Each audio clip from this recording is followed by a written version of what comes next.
আসসালামু আলাইকুম। আজকে ইনশাল্লাহ আমরা যাচ্ছি বাংলাদেশের অন্যতম পরিচিত ও ঐতিহাসিক পাগলা মসজিদে। অনেকদিন থেকে ইচ্ছা ছিল এই সুন্দর জায়গাটি নিজের চোখে দেখা, আজ সেই ইচ্ছাটা পূরণ হতে যাচ্ছে আলহামদুলিল্লাহ। আপনারা সবাই আমাদের জন্য দোয়া করবেন যেন সুন্দরভাবে যাত্রা শেষ করে আবার নিরাপদে ফিরে আসতে পারি। তো দেখতে দেখতে আমরা চলে আসলাম হচ্ছে হোসেনপুর ব্রিজ। তো ব্রিজের মধ্যে দেখেন যে পাট মাট লাগাতে হয়ে দিচ্ছে। আমরা যাচ্ছি হচ্ছে আমার বন্ধু জুনায়েদ, রানা আর হচ্ছে আমি। তো খুজা হাফেজ, হোসেনপুর স্বাগতম, কিশোরগঞ্জ জেলা আমরা ঢুকে পড়ছি কিশোরগঞ্জ জেলায়। তো দেখেন এখানে আমার বন্ধু একদম গাড়ির টান বাড়িয়ে প্রায় 70+ টানতেছে, 72-73। তো দেখতে দেখতে আমরা চলে আসছি হচ্ছে এখন জেলখানার মোড়। তো জেলখানার মোড় থেকে এখন আমরা এই দিক দিয়া, আজকে প্রচুর রোদ, মনে করেন যে রোদে একদম শরীর একদম ঘাইমে শেষ হয়ে গেছে। গোসল করছি, তারপর মনে করেন যে গামে একদম শরীর একদম ভিজে লুতা হয়ে গেছে। তো দেখতে দেখতে অবশেষ আমরা চলে আসলাম হচ্ছে ঐতিহাসিক পাগলা মসজিদে। তো দেখেন এখানে কতটুকু দূর থেকে মানে কি অটোর সিরিয়াল বা কত লোক আসছে। যে এখন আমরা বাইক নিয়ে চলে আসছি হচ্ছে পার্কিং এরিয়াতে। এখানে হচ্ছে একটা স্কুল আর কি, এটার মধ্যে আর কি বাইক পার্কিং এর সিস্টেম করছে আর কি। ওরা বাইকটা পার্কিং করে নিয়েছে মাত্র 30 টাকায়। ওরা আর কি একটা টোকেন দিবে, একটা টোকেন বাইকের মধ্যে, একটা টোকেন আপনার কাছে। আপনারা প্রথম টাকা দিতে হইব না, আপনার কি যাওয়ার সময় টাকা দিয়ে দিবেন।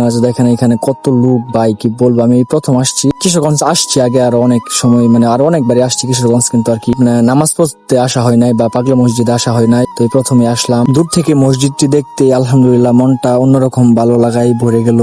আলহামদুলিল্লাহ অবশেষে মসজিদটি নিজের চোখে সামনাসামনি দেখার সুযোগ হলো।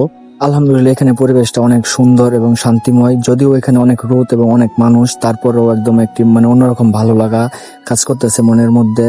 তো এখানে একটি জিনিস দেখে খুবই অবাক লাগতেছে, কারণ হচ্ছে দেখেন এখানে প্রায় 30-35 ডিগ্রি বা 34 ডিগ্রির মতো হবো সেলসিয়াস তাপমাত্রায়। দেখেন আমার পাও একদম মানে পুড়ে যেতেছে গা। মানে আমি রাস্তার মধ্যে দাঁড়াইছি, মানে কি বলবো আসলে, বলার কোনো ভাষা নাই গা আমার। মানে অনেক রোদ বা গরম উপেক্ষা করে দেখেন সবাই এখন এখানে দাঁড়িয়ে আছে রাস্তার মধ্যে। তো একটি কথা এখানে আমি বলতে চাই যে এই মানে আমি যেমন জানি আর কি, মানে কিছু কিছু নিউজে দেখছি আর কি, যে এটি হচ্ছে একবার যদি এটা দান বাক্স খোলা হয় প্রায় এখানে নাকি কয়েক কোটি টাকার মতো পাওয়া যায়। তো এখানে কিন্তু একটি ভবন করা মানে খুবই জরুরি বা দরকার, কারণ এখানে অনেক মানুষ যেহেতু দেশের অনেক জায়গা থেকে বিভিন্ন প্রান্ত থেকে আসে। তো এখানে একটি বড়ভাবে একটি খুব সুন্দরভাবে সরকারি ভাবে এখানে একটি ভবন করা দরকার, বা এখানে খুব মানে ভালোভাবে একটি নামাজের জায়গা করা দরকার, আমি যেমন মনে করি আর কি। আলহামদুলিল্লাহ এখানে আসতে পেরে সত্যি অনেক ভালো লাগছে। আপনারাও সবাই আমাদের জন্য দোয়া করবেন।